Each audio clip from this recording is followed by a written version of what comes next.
Hi everybody, welcome to this very special conversation. My name is Patience and I'm a newbie at Forest Hill Community Church. I would like the panel to introduce themselves. Hi, my name is Paulette. I have been coming here to Forest Hill Community Church for coming up to 2 years now. I'm Nigel, pastor. I'm James, I'm part of the leadership team at Forest Hill Church. So we are here today to talk about something that can sometimes be quite uncomfortable to talk about. We're talking about race and inequality, and specifically what Forest Hill Community Church can do to tackle that within the church and within our community. Patience, can you tell us a little bit about what you do in your professional role and why it is that you're leading this conversation today? Okay, so I'm an organisational development consultant, not a medical consultant. So I work for an organisation called South London and Maudsley, which is a mental health organisation that's in Camberwell. And my job is to help individuals and teams become better versions of themselves. And I do that by sort of coaching, mentoring, conflict resolution and mediation, and quite recently facilitating lots of conversations about race and inequality. My job is to help people to encourage people to talk about it, to sit with that feeling of being uncomfortable, because once we're able to get past that, I think there's some good things that can happen.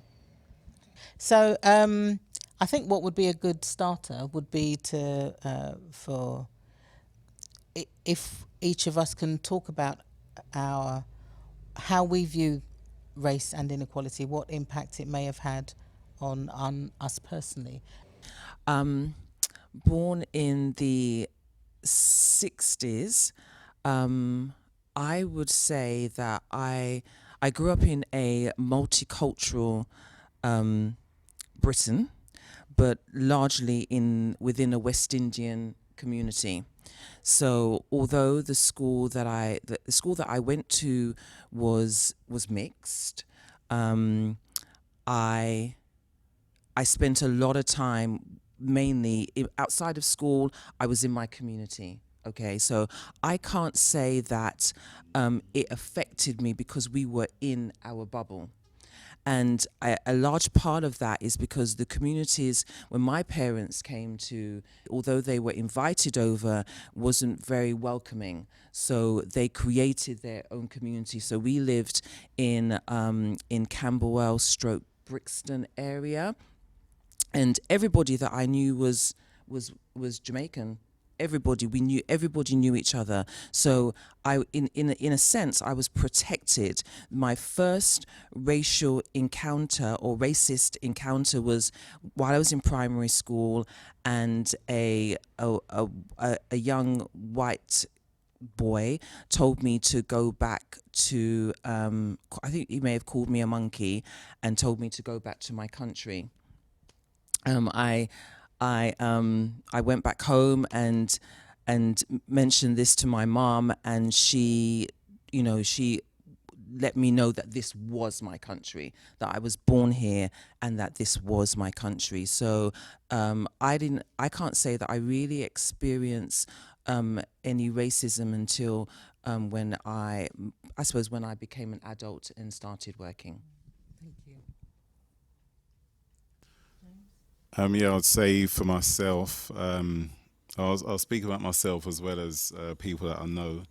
And I'd say for myself, I first experienced it directly at the age of 8. So we're looking at the late 80s, early 90s, I guess. So that was at school. Experiencing it in the worst form, i.e., verbal abuse, the N-word, and so on. So it was interesting coming from Peckham, never hearing that. Coming to a school in Penge, hearing that. And I think there's something, I don't know whether it's spiritual or something within us, but you know what they're saying straight away, which is quite interesting. Having never heard that word before, I knew exactly what it meant. I knew exactly what the intention was.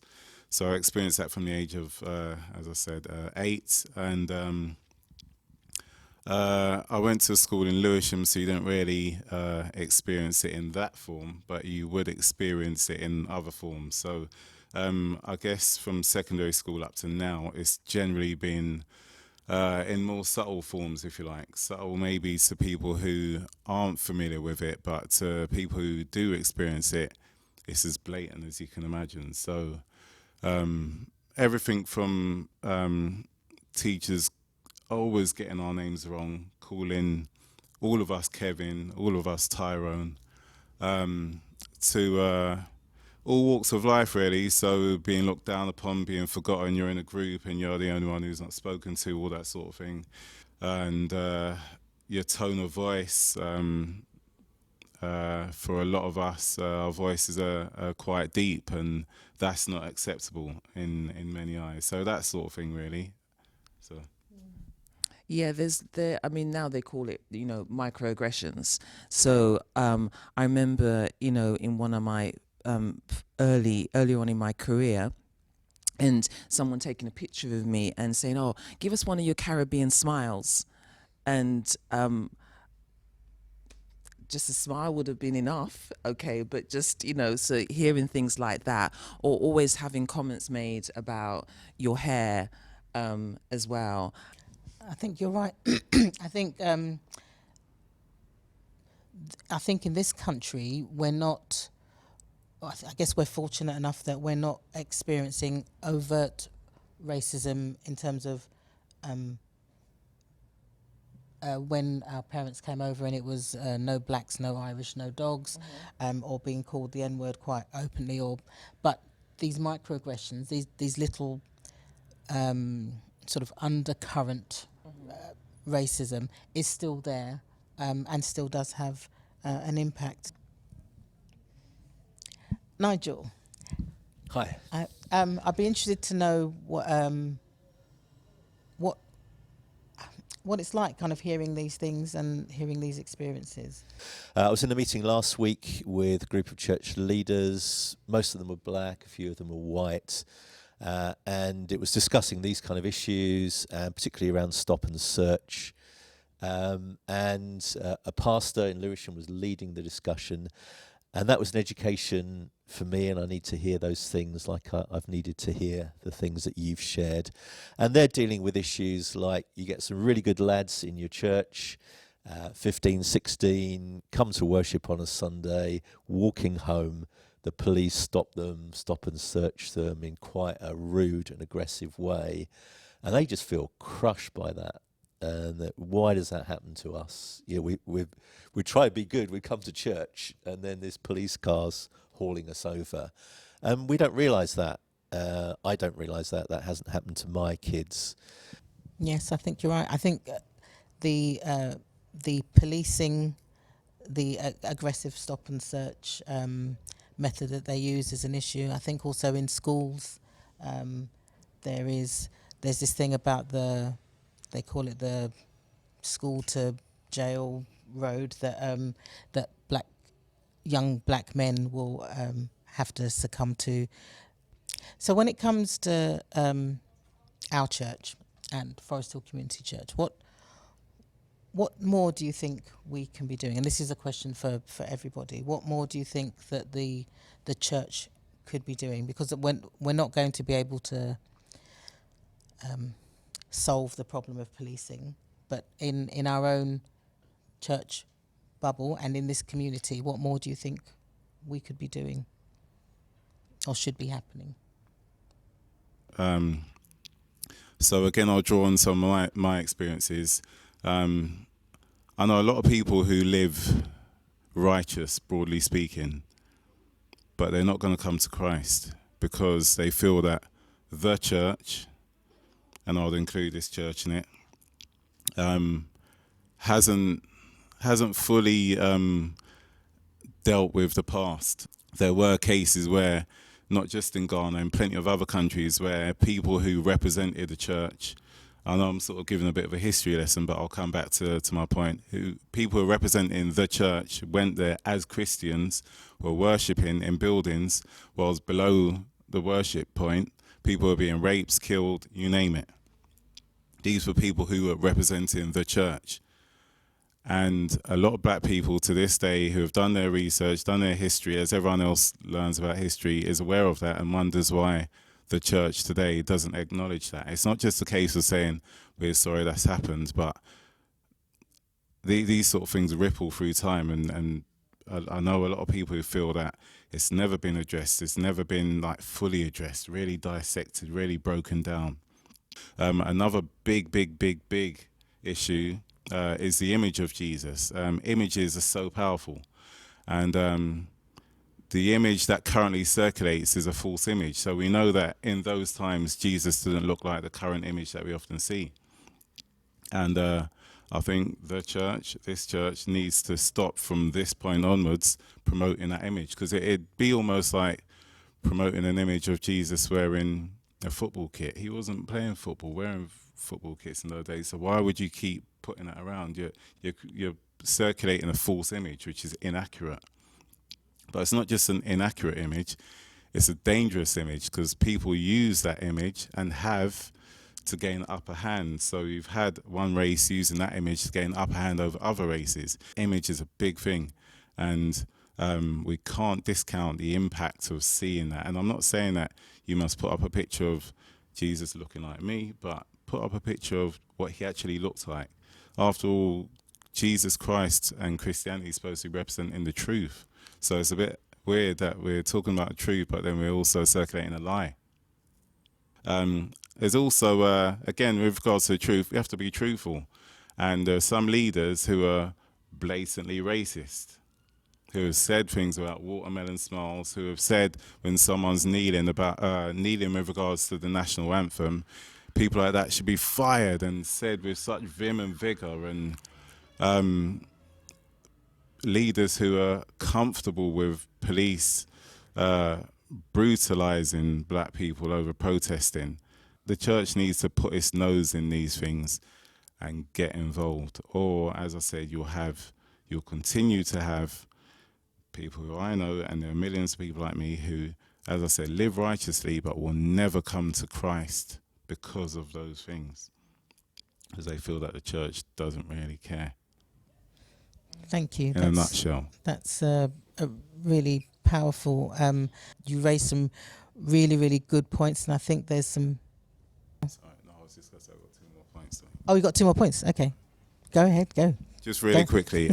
Sorry, I have to check my notes. So, 2 other things that I'll say really quickly is there's also scriptures which cause a lot of confusion and are very misleading. Now, those of us who know that it's not referring to what it can come across as being. But the church, as that is the church's book, so to speak, has a responsibility to clarify that. Not just once, every year. Clarify that again and again and again. Because people, and I'm speaking on people who I've spoken to, are not going to come here because of that. And then finally, I'd say on a not so heavy but also equally important point is the role of black historians and those who have used Christianity to fight their causes, and not just Martin Luther King, there are others. And I think Black History Month would be a perfect time for us to start highlighting and celebrating more than Martin Luther King. There are others who are Christians who are fighting against oppression, shall we speak, who should be celebrated. So when you ask, what I would like to see differently in Forest Hill Community Church, I would like to see more expression of the diversity that is represented in the people that go to Forest Hill Community Church. It's not just Black people, it's not just white people, there are other nationalities there, but I would like to see that. I'd like us to have like a cultural awareness training. I would like there to be like a cultural awareness day where we come dressed in whatever our national attire is, where we sing, where we learn from each other, as well as what James has shared, and that education that is much broader. But in terms of like our worship, our music, how different expressions of preaching, I don't want to come to hear someone preach that they're too loud. No, that's how we express ourselves. Okay, that's how we are, and we should be comfortable. I shouldn't have to tone things down because it's not white enough. No, I shouldn't be able. I shouldn't have to do that in So, any church. so a celebration, an appreciation, and a celebration of all of the different ethnicities that we have Yeah. within Forest Hill Community Church would be a good way of sort of starting that. Yeah. Okay. How does that sound to you, Nigel? Sounds good. Bring it on. We haven't heard Paulette singing yet, but that Oh, would be she's amazing. marvellous. We had a preacher last year, Israel Olafinjana, and he kicked off by saying God created one race, the human race, and there's radical equality and respect that needs to be there, and repentance for where that's been terribly breached, and the church is compromised in that. So radical equality and respect, but also a recognition of the brilliant cultures that God has developed, and wanting to see God in all sorts of different ways. What do you think that we could do to help people to feel more comfortable talking about this and embracing that actually this is something that needs to happen?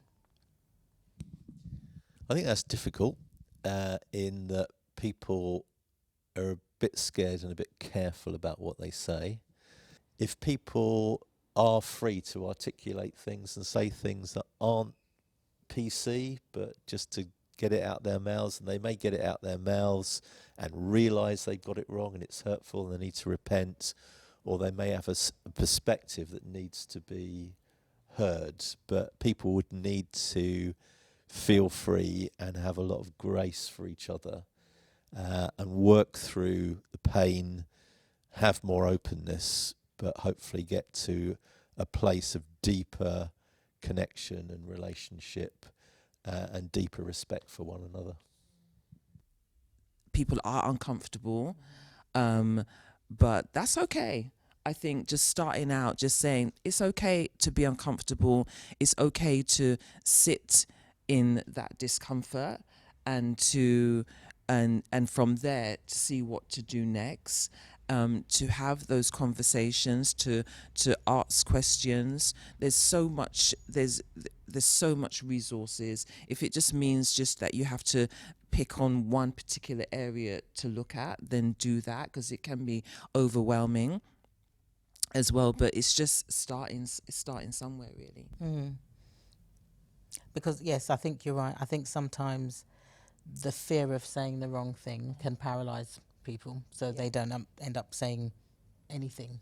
So, James, there were some things that you said that I really resonated with me, that of things that very tangible things that Forest Hill Community Church could do around acknowledging the hurt and the pain that that we're all still feeling the impact of.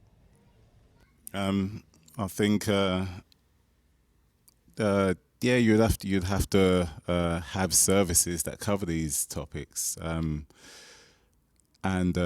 just in the most black and white, for want of a better choice of words, way, not touch on the subject, jump into the subject, delve deep into it. As I said, there's a knock-on effect, and we need to be tackling that, because the good thing about this church is that we do outreach work, but partly why sometimes you're going to be hitting stumbling blocks is because of those reasons. The young kids who are younger than me, who have obviously got parents who have taught them what this particular religion has done in the past, so they're going to learn. So whilst it's nice that we can be out there and trying to do outreach, we're going to be hitting the stumbling block in there and in there for them. They're not going to come to church because they don't see the church acknowledging it. So I think the church has to, sorry to answer your question, the church will have to acknowledge it, do services on it, talk about it. And it's the biggest, or one of the biggest can of worms you can open. Be humble, not be defensive, because we're not saying and I'm not saying, I say we, I guess I'm talking, I don't think we're saying every white person is this, that and the other. We're not saying that, but we're saying that unfortunately there's history, there's a lot of pain, and it needs to be addressed. It's messy, and if you want it to be all very neat and tidy and clinical, then we're not going to get anywhere, or you're not going to get anywhere. Okay, so just acknowledging it's going to get messy. Let's just, let's put our overalls on. Let's get prepared to get messy, and deal with this. I think we need to dig deeper and go into the subject. And in our church, Nigel Pocock has done loads of fantastic research on transatlantic slavery and issues around that. One of the things Jesus said is he wants people to have life, and life in abundance, and life in its fullness. And the ugliness of racism is working against that. So in Jesus' name, we need to be for fullness of life and not for the constraints and the ugliness of racism.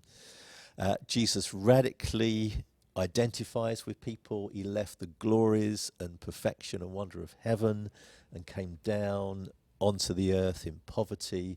So he identified with humankind. And those of us that have privilege or whatever, or floating through life a bit, we need to be educated and to identify with brothers and sisters, whatever their background, whatever their race. And then when you look to Jesus, it gets very messy as well. Where it gets messy is on the cross.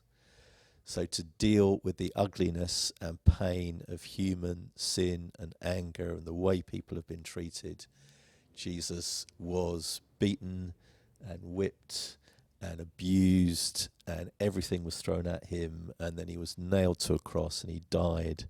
So it got very ugly and very painful, but in his sacrificial death, he gives us hope of new life. And so in the spirit of Jesus, we need to take some of the pain, get our hands dirty, be aware of the ugliness, but have the hope for healing and reconciliation that only he can bring. And if some of that is what we do as a church and our experience, and we get closer to Jesus and deeper with Jesus, it will help to bring some healing.